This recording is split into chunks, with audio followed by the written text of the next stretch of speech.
feeling about it at the time? All right. The loyalty question, when that came up, I was too young, so I didn't have to answer that, fortunately. But I know everybody was struggling, and I could understand. Um, if you said no, then you were going to be sent off to another camp, and possibly back to Japan. And if you said yes, then quite possibly you had to go into the service. I was spared all that because I was too young.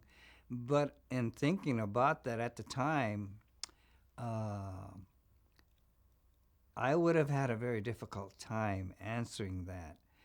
Um, I know some of my friends did answer no, and they were standing up for the principal, and I don't think I would have been able to do that. I wouldn't have been, or like I mentioned, I wouldn't have had the stones to do that, um, even if I wanted to. I probably would have just gone along and said yes, and I don't know, it was very difficult. But I'm glad I didn't have to answer that. But your parents did. My father, I remember the all the older generation, uh, even though they wouldn't have to go on the service, I'm sure they were struggling, but they called a meeting. The block manager of the called a meeting, and then all the ESA people went into the mess hall, and they were told the pros and cons and what might happen, and so they were all encouraged to say yes, and and and that's how my father answered yes. So There were quite a few people in Jerome, though, that said no, weren't there? yeah, there were quite a few, um, and gee, there was about four, five, six or seven families from our block that said no, and they were shipped off to Tule Lake, and I don't know if they all went got shipped back to Japan or not, but there was quite a few. Why did people say yes or no? Do you think it had anything to do with loyalty, or was it more about their feelings about being incarcerated in the first place? Or how did people make this decision? Uh, I really don't know how some people came to their conclusions. I know that couple of them, I've talked to them after, like at our reunions, and they said, well, their parents just didn't really understand, or they were more Japanese, and they heard they would get sent back to Japan, so that's what they wanted actually, and that's why they answered no, and the family did go back to Japan. Yeah. But sometimes people said yes, not because they felt loyal, but because they didn't want to have to get sent to Tule Lake. Uh, I think a lot of the parents were also thinking about their children, and so a lot of them said yes uh, because they had established roots here now, and for their children, and I guess they said yes because they wanted to. They wanted to stay in America. How about your father? I mean, how can he? And your parents? How can they say yes to swear loyalty to the U.S. and forswear loyalty to Japan when he couldn't be an American citizen? Well, I talked with my father about why he said yes, what his thoughts were, and he said, well, mainly it would be for the children here, and besides, in Japan, there really wasn't that much for him over there anymore, other than his relatives. But for him to have a career, a job, or anything, and he knew he could make it here in America. So his best chance for him and all of us were to say yes and to stay here in America. Great. was the first in your family to leave camp? And were your parents eager to leave? Pardon me? Were your parents eager to leave camp, and who was the first one to leave? Well, while they were in camp, while we were in camp, my father did go out to Seabrook in New Jersey and or Michigan, I guess. Anyway, temporary as a farm worker. And my sister, older sister, went out to Cleveland to work at a photo lab, and that was the temporary jobs that they were allowed to go out and do. And then, after 6 months, they had to come back. And so, about leaving camp, we were among the first ones to leave Rower. Rower or Jerome? Rower. Oh, that's right. I'm sorry. So go ahead. Say Yeah. We had moved to Rower from Jerome when they closed Jerome, the camp Jerome. And it was March or April of 1945. A friend of ours who went back to Santa Ana from Poston, his farm was still intact, and he needed help. And my parents had worked over there many years before. And so... I'm sorry, we have a little bit of a problem. I think So my parents had worked at this farm in Santa Ana years before, and we got a letter from them saying if we could come out there, if my dad could come out there and help at the farm again. And this was still when the war was raging on, April of 1945. But they thought, well, that's a good chance, come back to California. So they were allowing, they were breaking up the camps anyway, the government, and they were eager to get us out, so they allowed us to come back to California. And we were the first carload of people from the camp Rower to leave for California, well, not for California, but for the outside. And on that first night out, we stopped in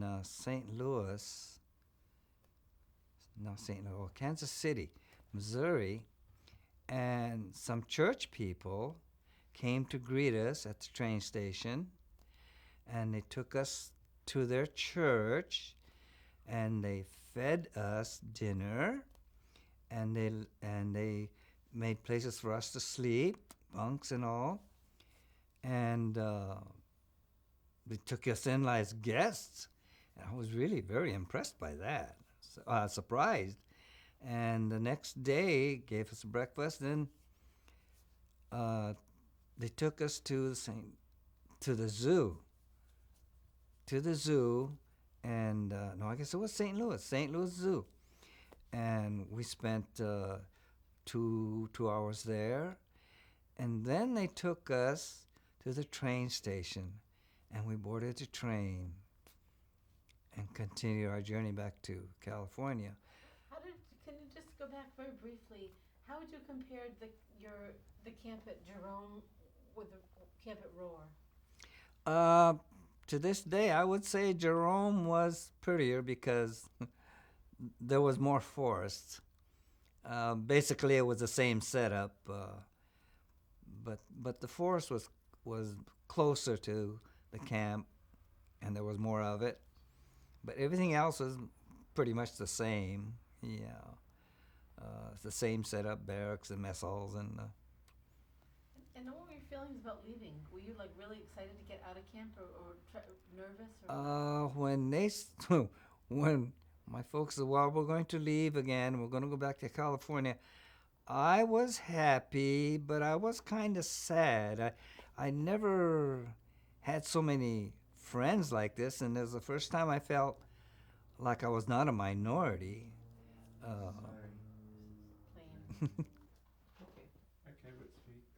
So this was the very first time in my life I didn't feel like a minority, and I think that's kind of ironic because we're all in a concentration camp, and now I feel like I'm a majority. And so coming out of camp again, I was very sad that I was leaving all my new friends, but I was kind of glad that I was coming back to California. And so um, I don't know. I think back to that time, and I think, well, had it not been for this whole relocation business, I would have not met all these new friends. And because of this, I met my wife. She was in another camp, but she was relocated from her home in Toppenish, Washington, to a camp in Wyoming. And so, but the thing about this whole camp for all of us uh, Japanese, there was this feeling that no matter where we went, we would know somebody. And actually, anytime I met a new friend, somebody I did not know, I would always ask, or they would ask me, "What camp were you in?" And that was always the leading question for each of us. And from there, oh, I knew him, I knew them, oh, they were here, and it's just a grand feeling now that it just really brought the Japanese people closer together as a group, which it never was, because there was only the people that came from Japan. They stayed mainly amongst um, or associated with the people from their own village or their own prefecture, and but this really opened up, especially for the second generation of Niseis, opened up a whole new area of relationships. I would have never had this many Japanese friends had it not been for the relocation. Tell me who in your family, among the kids in your family, who was the most affected by the experience, do you think? That would be it'd be very hard to see who was affected mostly by this, my sisters or myself. Well, you said before that My, your sisters sort of had to explain a lot to your family, your parents, because they didn't speak English very well. uh, well, actually, it was the burden of explaining all the processes and things that was about to happen to the fell on the oldest child, and because the parents did not read English too well or hardly at all, it was the my oldest sister that would explain to them what had to be done, and I guess it was actually the parents, the Issei parents, and the oldest child that had the burden of all this process. I remember at Santa Anita, uh, there was this family, this woman with this lady had two two children. I don't know what happened to the husband, but she was there with two little girls, and now I was 13, and in back on the back side of the stable on the other wall, I could hear uh, this the voice of this little girl consoling her mom, saying, "Don't worry, I will take care of you." And I felt a little ashamed. I thought, "Wow, here's this little girl," and I had never even thought about taking care of anybody but myself because I had sisters above me and my parents were okay. And so, following day, I wanted to see what this person looked like. And I went around to the back and I waited till they came out. And here was this little girl, couldn't have been more than 9 years old, but she was the oldest child. Her sister must have been about 4 or 5. And here she was carrying the burden of being the leader in the family and taking care of the family. Well, I guess I'd like you to just mention how does that work? I mean, how did camp change those kind of family relationships? Our family relationship was the the traditional up until then was the father ruled the house, and we always did what we were told, and we sat together and ate together, everything. And once we got into camp, because they were so busy, and we had our own playmates and our own things, and so when it came time to eat, we never sat with the parents anymore. We sat with our friends in the mess hall, and actually, the only time I saw my parents were in the evening when finally we'd go in and before we'd go to bed. And there really wasn't that much discussions about anything between us in camp, uh, unfortunately. Did you think that was good that it changed this family structure? Uh, y- yes, it gave the this thing about not spending so much close time with the parents really opened up I, an area for us to get to know ourselves better. I guess we got more independent. Um, It seems like it must have been really hard for your parents' generation, though. well, the parents had a very, very hard time with all this. I guess that was another big change they didn't ever experience before or expect. The the the Iron Hand rule, the patriarchal type family. I guess it changed. Um, I guess family life became a little more democratic, if not complicated. But I think the parents had to give in a little more and listen to their children a little more. But I guess it wasn't all that difficult of a change because we never had any big incidents over that. It was not gradual, but it wasn't that big of a change, a sudden change. It just happened. Now, tell me something, just sort of broadly speaking, what do you think about the Arkansas camps? And from now, looking back, how do you think the Arkansas experience was compared to other camps? My thinking back about my experience in Arkansas, um, I think it's good. Um,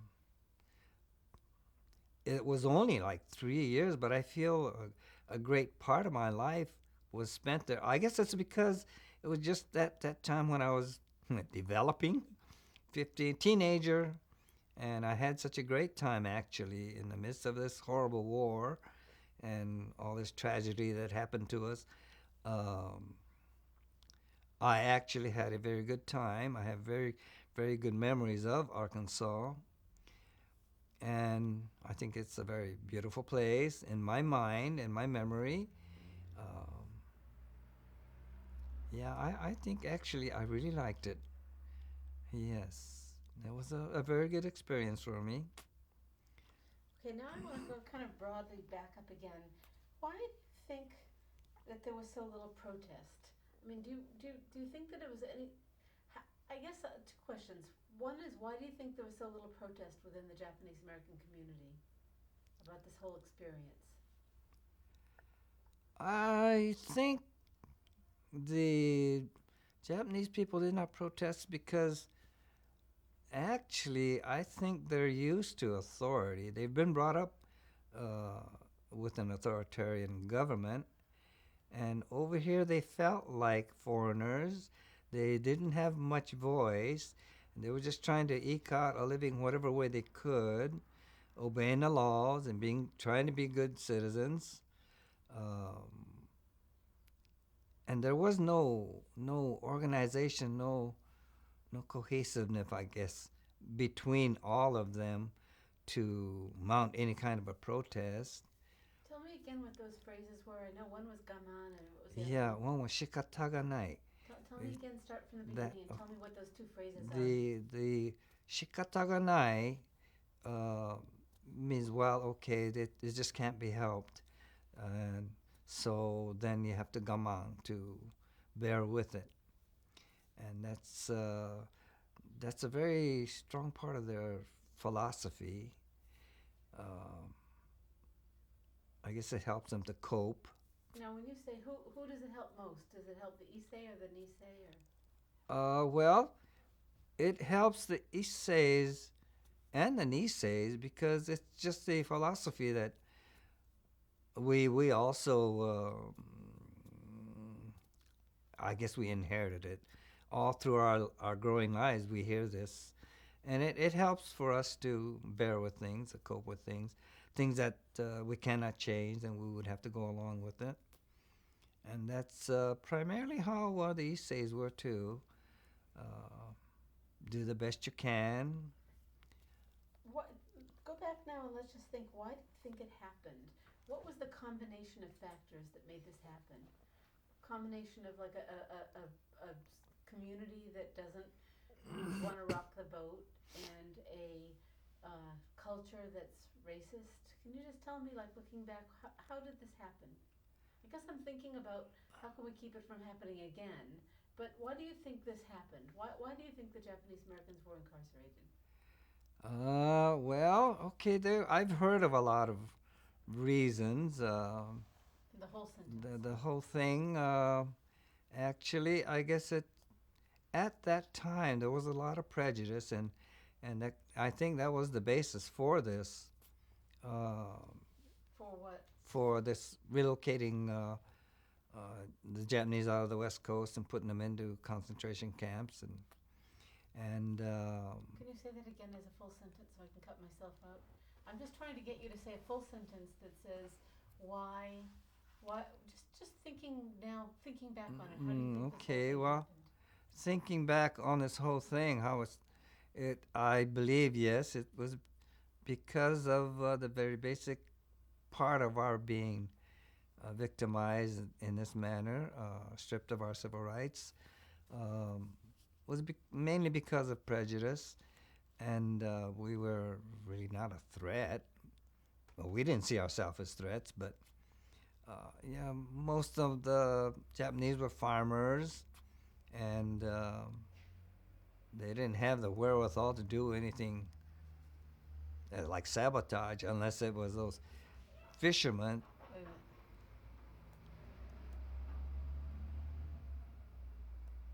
Okay. Unless it was all those fishermen that used to work out of Terminal Island. Uh, no one has ever done anything bad before, but I guess maybe part of it could have been war hysteria. Um, but I think basically it was prejudice. The Japanese were doing pretty good farmers, and they were making a big dent in the vegetable market. And yeah, I guess in times of war, I guess there's money to be made somewhere, and so yeah. But I guess the basic reason was this prejudice that existed. And how much of a factor is it that the prejudice was directed against a group that wasn't about to protest? Say that again. How much of it was also that the prejudice was there on one side, the sort of unwillingness to protest, a kind of a philosophy of just enduring was on the other side? Well, I guess prejudice is something very difficult to fight against. It seemed like at the time there was just an overwhelming sensation, I guess, an overwhelming occurrence that there was no way to fight back because there just was they weren't organized. Even if they were, I don't think they would have because they saw themselves as foreigners too, and they really, I don't think they really believed they had that many rights themselves. Tell me, what do you make of the $20,000 that was offered so many years later as a reparation payment? Was that adequate? Was that a guilt offering? I mean, tell me what you think of that.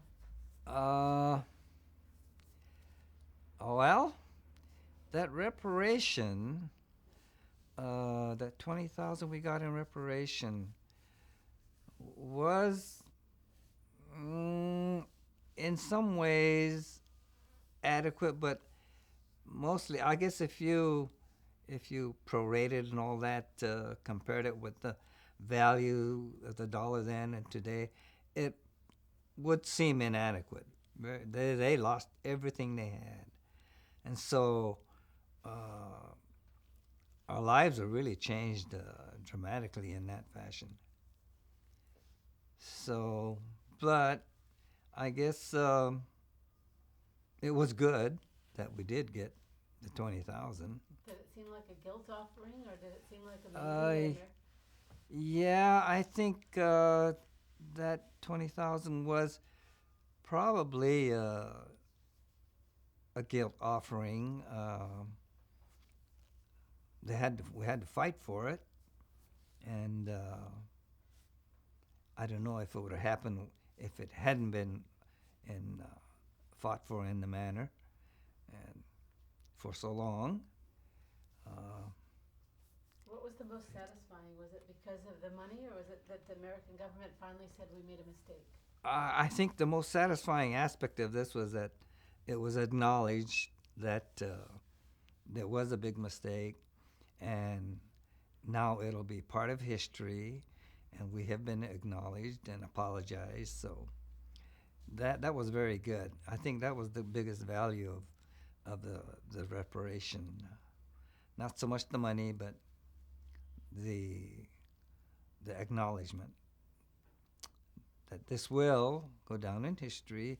It'll be in black and white, and it'll be erased. So it could help later on